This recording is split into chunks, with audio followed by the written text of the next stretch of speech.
A impedância e a admitância.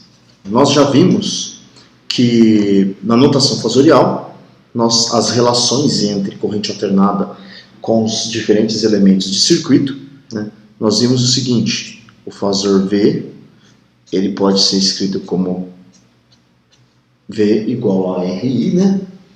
Nós vimos também que o fasor V é igual a um J ômega LI, e nós vimos também que o fasor V pode ser escrito como J ômega C, e aqui em cima o fasor I. Tá?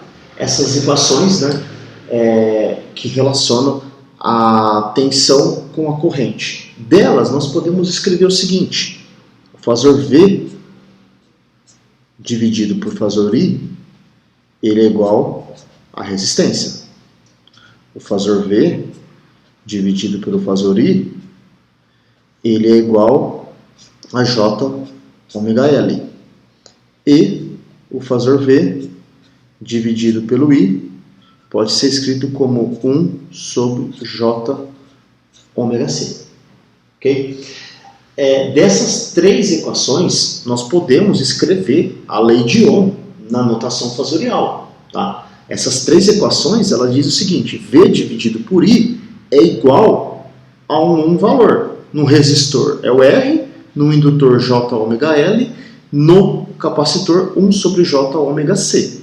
Tá? Bom, isso aqui não é sempre, porque eu posso ter num circuito R e L, aí eu vou ter uma combinação dos dois. Eu posso ter L e C, eu vou ter uma combinação desses dois. Eu posso ter os três. Tá? Então, cada caso vai me fornecer uma expressão dessa daqui, V sobre I.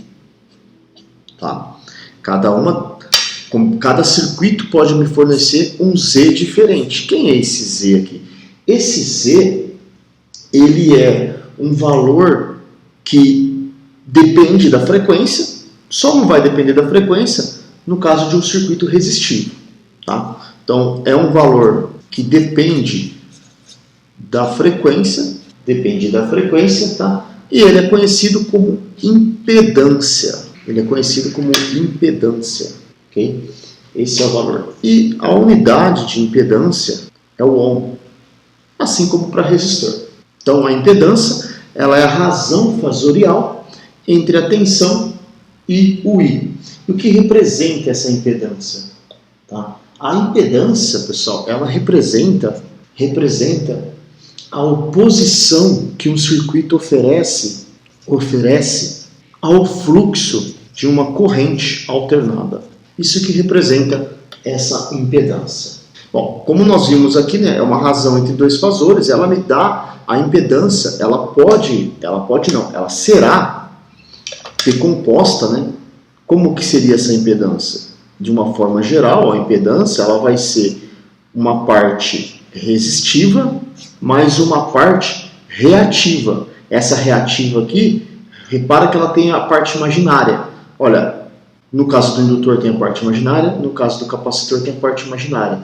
Então, a parte imaginária ela está associada aos indutores e capacitores do circuito.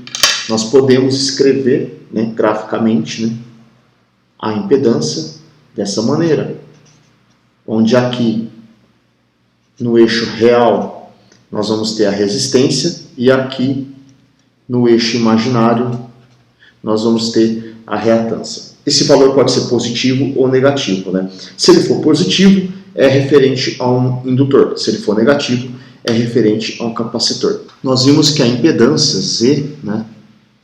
Nós acabamos de ver a impedância Z. Nós podemos também definir 1 sobre a impedância. Esse valor, que é o inverso da impedância, ele é chamado de admitância. Vamos fazer assim. Eu tento colocar ele mais grossinho aqui, mais espesso de um lado, né, assim como aqui, para representar a notação fasorial, tá bom? Então nós podemos ter o seguinte, essa é a admitância, é 1 sobre Z. Para elementos individuais dentro de um circuito, né, vamos pegar aqui um elemento, a resistência.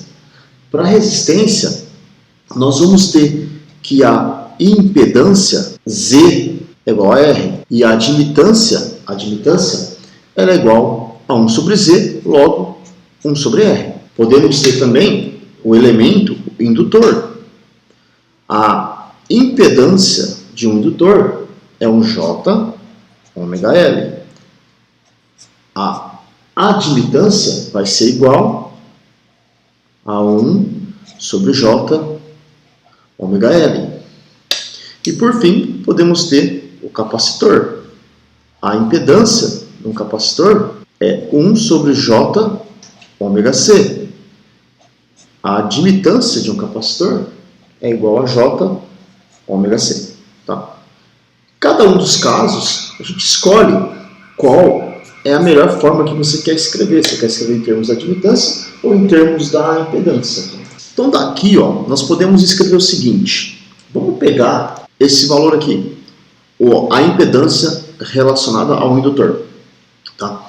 Então vamos pôr aqui, indutor. O Z, eu vou chamar de ZL, ele é igual a J ômega L. No capacitor, nós temos que a impedância C do capacitor é 1 sobre J ômega C. Bom, vamos multiplicar em cima e embaixo por J. Quando a gente faz isso, nós vamos ter um J quadrado, então parece um termo negativo, né? Então vai ficar menos J sobre ômega C, ok? Esses dois valores. Vocês já vão entender por que eu estou guardando esses dois valores, tá? O que acontece com esses dois valores? Vamos pegar o caso quando nós estivermos sob corrente contínua, tá? Quando nós estivermos sob corrente contínua, então, sob corrente contínua, o que significa corrente contínua? É sempre o mesmo valor, a voltagem, a corrente. Para esse caso, então, a frequência é igual a zero. Se a frequência é igual a zero, vamos olhar aqui, o que acontece com ZL? A impedância ZL é igual a zero. A impedância ZL é igual a zero. E a impedância no capacitor? Bom, eu vou ter 1 dividido por zero. Eu vou ter alguma coisa dividido por zero. Se a gente pegar um número e dividir por outro muito pequeno, o resultado disso dá um número muito grande. Então, nesse limite de ômega tendendo a zero, a impedância no capacitor, ela tende ao infinito, tá? E isso daqui confirma um resultado que nós já vimos, né? Sob corrente contínua, um indutor, ele se comporta como um curto-circuito e um capacitor como um circuito aberto, tá? Então nós podemos colocar esse daqui, fazer um desenho aqui e falar o seguinte: sob corrente contínua, o indutor ele vai se comportar como, no lugar do indutor, é como se tivesse um fio, um curto-circuito. Curto-circuito. Esse aqui é o indutor. O capacitor, ele tem uma impedância infinita, ou seja, ele se opõe muito à passagem de corrente nesse regime de corrente contínua. Então ele vai tender a um circuito aberto. Isso é o que acontece sobre o regime de corrente contínua. Tá? Por outro lado, nós podemos ter um outro regime, que é um regime de corrente alternada. No entanto, a frequência ela é muito grande. O ômega é muito grande, a frequência é muito grande. Nós temos vários ciclos por segundo acontecendo. Vamos ver o que ocorre no caso de ômegas muito grande. Então, nós estamos no regime de corrente alternada. No entanto, o ômega tende a infinito. Se ômega tende a infinito, para quanto vai o valor ZL? Vamos olhar aqui. ZL, se ômega é muito grande, ZL tem. Por outro lado, ZC, vamos ver? alguma coisa dividido por um número muito grande, essa alguma coisa tende a zero. Uma coisa tende a zero. Tá? Aqui, só para deixar claro, altas frequências. Bom, então, se isso ocorre, como ficaria o comportamento de um indutor nesse regime? O indutor tem uma impedância muito grande, então ele vai se opor muito à passagem de corrente, não vai passar nada de corrente. Ele tende a um circuito aberto. Já o capacitor, ele para altas frequências, ele tende a um circuito, a um curto-circuito. Ele tende a um curto-circuito. Esse é o regime que nós vamos ter nessas condições. Eu já antecipei para vocês que a impedância ela é um número complexo. E se ela é um número complexo, nós podemos escrevê-la como uma parte real mais uma parte imaginária. Onde essa parte imaginária pode ser tanto positivo como negativo, tá? Depende. Se for no caso de um capacitor, essa quantidade é negativa. Se for um indutor, essa quantidade ela é positiva, tá? A resistência ela pode ser escrita como a parte real da impedância, tá? E a parte real sempre vai ser a resistência, tá? Já a reatância, esse X, ela é a parte imaginária dessa impedância, tá? Isso é chamado de reatância. E ela pode ser tanto positivo como negativo. Se eu tiver tanto indutor quanto capacitor, os dois vão se compensar. Aquele que tiver o maior valor vai prevalecer sobre o outro. É isso que acontece. Tá? Então, só lembrando, se X for maior que zero, nós vamos ter uma reatância capacitiva. Se X for maior que zero, mentira. Se X for menor do que zero, tá? Se a reatância for menor que zero, é uma reatância capacitiva. Se a reatância for maior que zero, teremos uma reatância indutiva.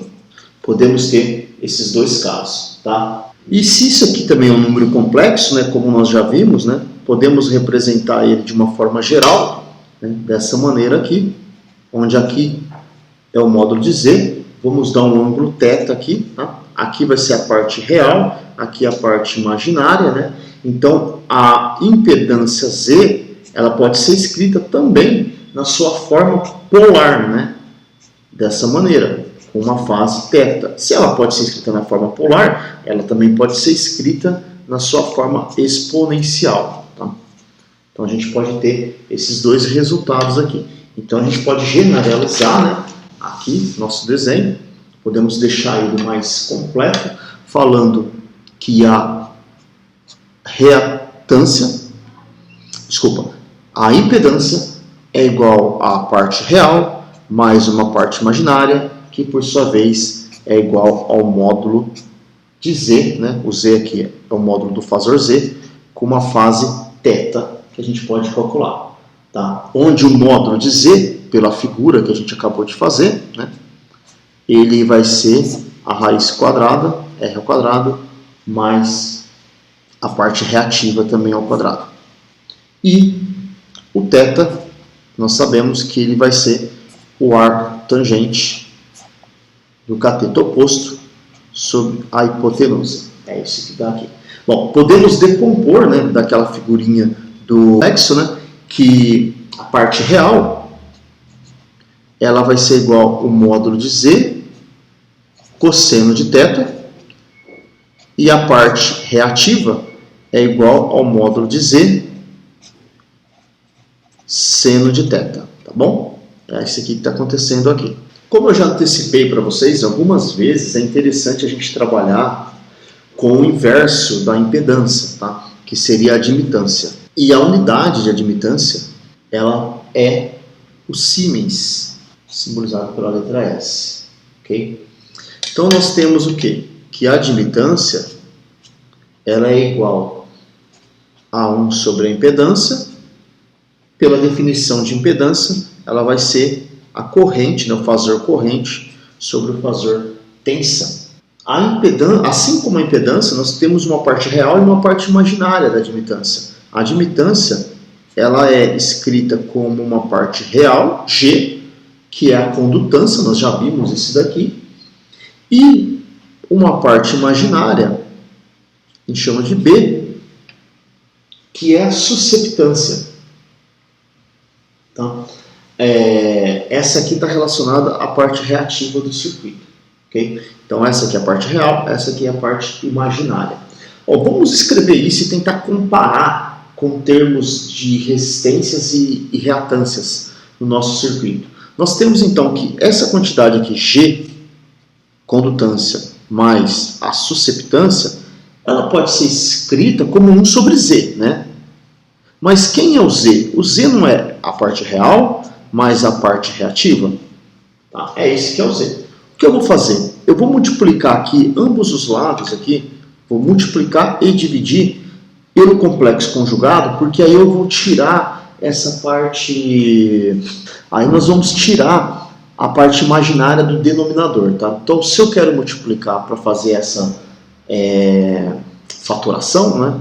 Menos Jx dividido por R menos Jx, tá? É isso que eu multipliquei e dividi pelo mesmo número, então não altero nada.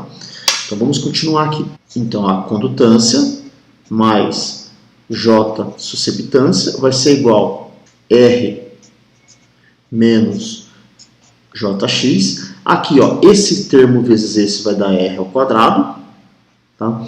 Esse termo vezes esse vai dar menos JRx, que vai cancelar com esse vezes esse, mais JRx.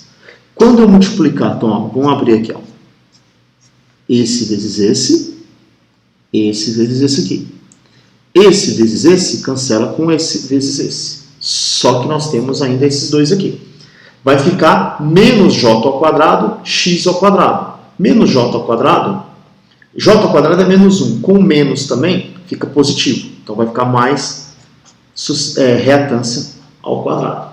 Esse é o termo que a gente tem. Podemos separar aqui então. A condutância ela é igual à parte real. A parte real desse aqui. Vamos igualar a parte real com parte real. Vai ficar R ao quadrado mais reatância ao quadrado. Aqui em cima R. Já a susceptância ela vai ser a parte imaginária, tá? Menos a reatância dividido por reatância ao quadrado mais resistência ao quadrado mais reatância ao quadrado. Olha que interessante, aqui tem um resultado bem legal. Nós vimos lá em circuitos resistivos que a condutância ela é igual a 1 sobre R, certo? E nós vimos aqui um pouco mais cedo. Isso é verdade somente em circuitos puramente resistivos. No geral, a condutância ela é diferente de 1 sobre R. A condutância é dada dessa forma. Se nós tivermos, se a gente tiver um circuito puramente resistivo, esse termo é zero, R sobre R quadrado vai dar somente 1 sobre R, e a susceptância é igual a zero. Então, a gente recupera o resultado em um circuito resistivo. Que consiste o problema prático, ponto 9. Ele dá o seguinte circuito para a gente. Uma fonte de tensão. Essa fonte de tensão ela é alternada. Ele nos dá uma fonte de tensão. Essa fonte de tensão ela é alternada e ela vale 20 seno de 10T. Escrever outro lugar aqui, ó. Ele dá uma fonte de tensão Vs, tá? A gente já vai ver quem é Vs. Essa fonte de Vs, ela alimenta esse seguinte circuito, onde temos um resistor, temos um indutor. O resistor, ele tem uma resistência de 4 ohm. O indutor, ele é de 0,2 Henry. E o Vs, que eu falei para vocês, ele é igual a 20 seno de 10T mais 30 graus. Tudo isso dado em volts. Temos uma corrente I, né, que circula nesse circuito dessa maneira. O exercício nos pede para determinar quem é V de T. Nós já vamos ver quem é V de T e o I de T. O V de T é essa diferença de potencial em cima do indutor. Como nós temos que fazer com esse problema? A gente sabe resolver ele se não tivesse esse indutor, se fosse somente resistor, né? Mas aqui nós temos esse indutor. A primeira coisa que devemos verificar é o seguinte: esse circuito ele está no domínio do tempo. Ele está no domínio do tempo. Nós precisamos passar ele para o domínio dos fasores, tá? Domínio da frequência. Como a gente faz isso? No domínio da frequência, ao invés de a gente trabalhar com resistência, a gente vai trabalhar com a impedância resistiva. Ao invés de trabalhar com autoindutância, a gente trabalha com a impedância relacionada ao indutor, tá? Então vamos verificar, ao invés de trabalhar com VS, a gente trabalha com o fasor VS, tá? Então a gente tem que fazer essa pequena conversão. Como a gente faz? Vamos voltar ali atrás. Nós vimos que a parte resistiva, a impedância é o próprio resistor, né? 4 ohm. A parte indutiva, nós vimos que é J ômega L. O J é a unidade imaginária, ele continua. O ômega é a frequência. A frequência foi dada, vale 10. E o L é 0,2. Então, o nosso ZL, a nossa impedância indutiva, ela vai ser 10 vezes 0,2. Isso vai dar J2 ohm, tá? Impedância sempre dada em ohm.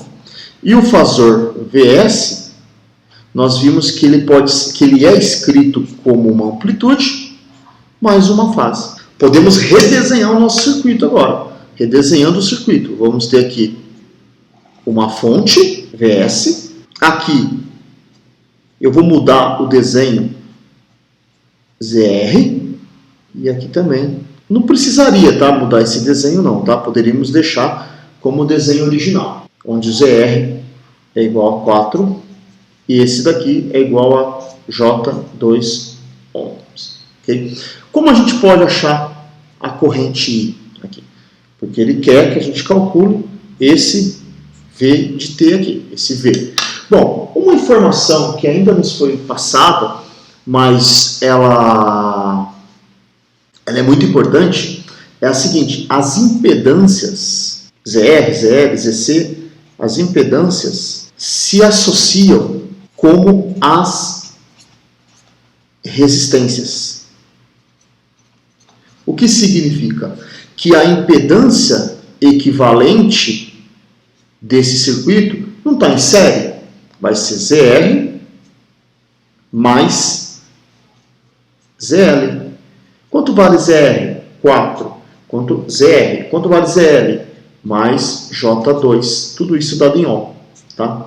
Então, esse circuito aqui, ele pode ser simplificado por um circuito com uma fonte, VS, e uma única impedância equivalente igual a 4 mais J2 ohm. Tá? Agora eu consigo achar quem é essa corrente I aqui.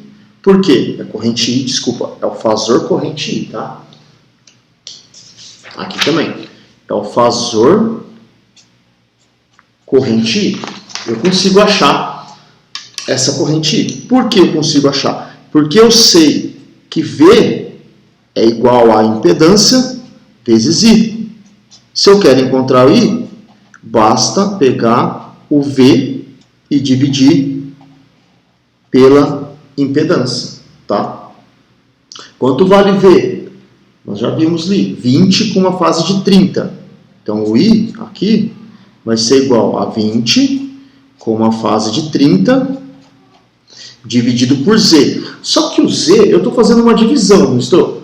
Se eu estou fazendo uma divisão, é melhor escrever o Z equivalente em termos da forma polar. Então, vamos pegar esse aqui e fazer aqui um plano complexo, onde a parte real vale 4, a parte imaginária vale mais 2. E eu quero encontrar esse fasor Z, tá? Em termos desses parâmetros que está aqui.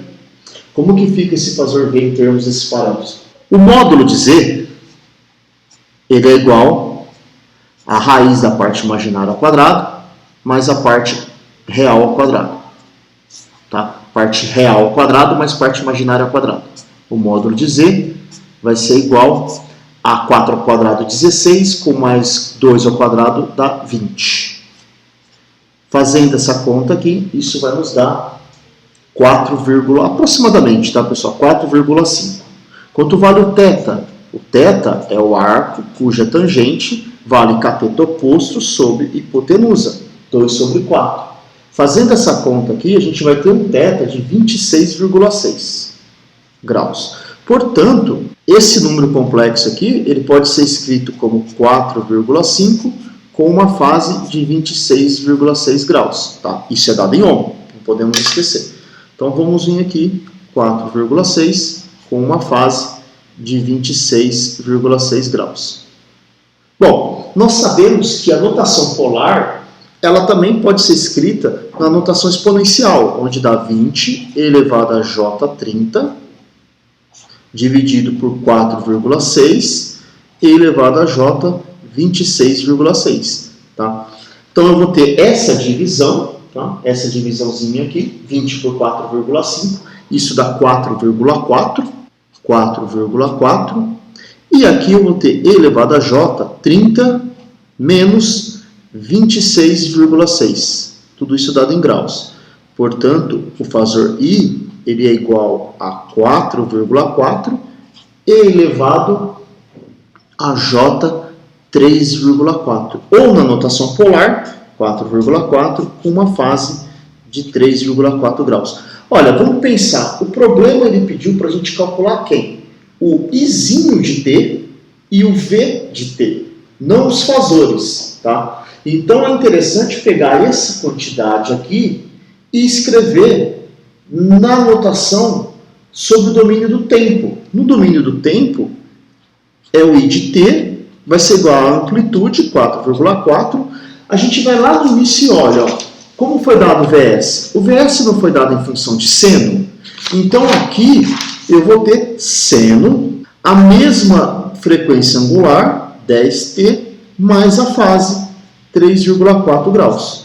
Isso é dado em ampere. Tá? Esse é o problema. Esse é o item A, está resolvido. Qual é o item B? O item B, ele pede para a gente calcular esse fasor V que está aqui. Esse fasor V que está aqui, ele vai ser quem? Eu posso usar lei de Ohm aqui. Então, o fasor V, ele é igual à impedância ZL vezes a corrente que passa por ele. Quanto vale a impedância ZL? Eu sei que ela vale J2. Quanto vale o I? Acabamos de calcular. O I vale 4,4 com uma fase de 3,4. Eu vou pôr parênteses aqui. 4,4 com uma fase de 3,4. Tá? Bom, agora vamos usar aqui um artifício que nós já vimos, né? O V, o J, ele é somente um número imaginário puro, né? Então ele pode ser escrito como 2, né, que é a amplitude que está multiplicando ele, com uma fase de 90 graus. E aqui continua a mesma coisa, 4,4 com uma fase de 3,4 graus. Olha, o que eu vou fazer aqui? Eu não vou voltar para a notação exponencial. Eu sei que o produto, eu multiplico as suas amplitudes e somo os ângulos, né? Então o V, se você não tem dúvida sobre isso, escreva a notação polar na notação exponencial, que você vai verificar justamente essa informação. Isso vai me dar 8,8 com uma fase de 93,4. Portanto, o Vzinho de T, ele é 8,8.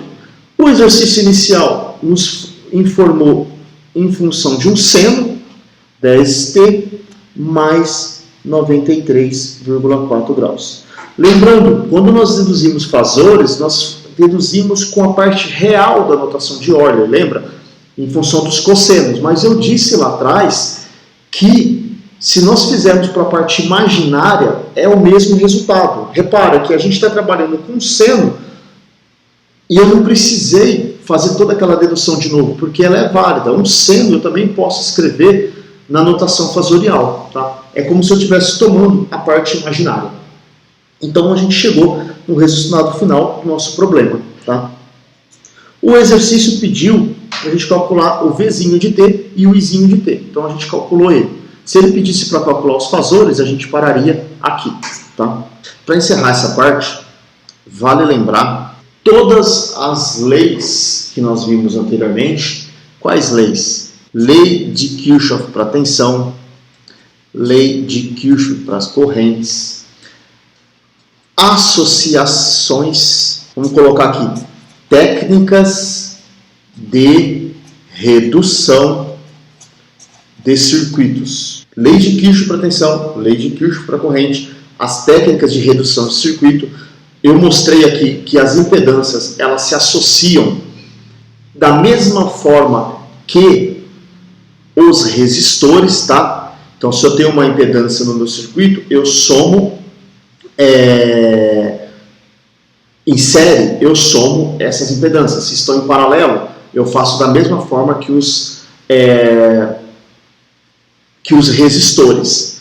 Outra coisa, nós vimos divisor de corrente, vocês lembram? Divisor de corrente. Aqui também é válido divisor de corrente. Nós vimos divisor de tensão. Aqui também é válido divisor de tensão. Por enquanto, a gente não viu ainda transformações de fontes, nós não vimos ainda análise nodal, análise de malhas, mas nós vamos verificar tudo isso dentro do conceito de circuitos de corrente alternada. Tá? Então, o que eu vou fazer agora, a partir daqui, é uma série de exemplos aplicando isso, no entanto, envolvendo impedâncias, tá? Então, mostrando que isso tudo ainda é válido sobre o regime de corrente alternada. É o que a gente vai ver a seguir. É o que nós vamos ver daqui para frente.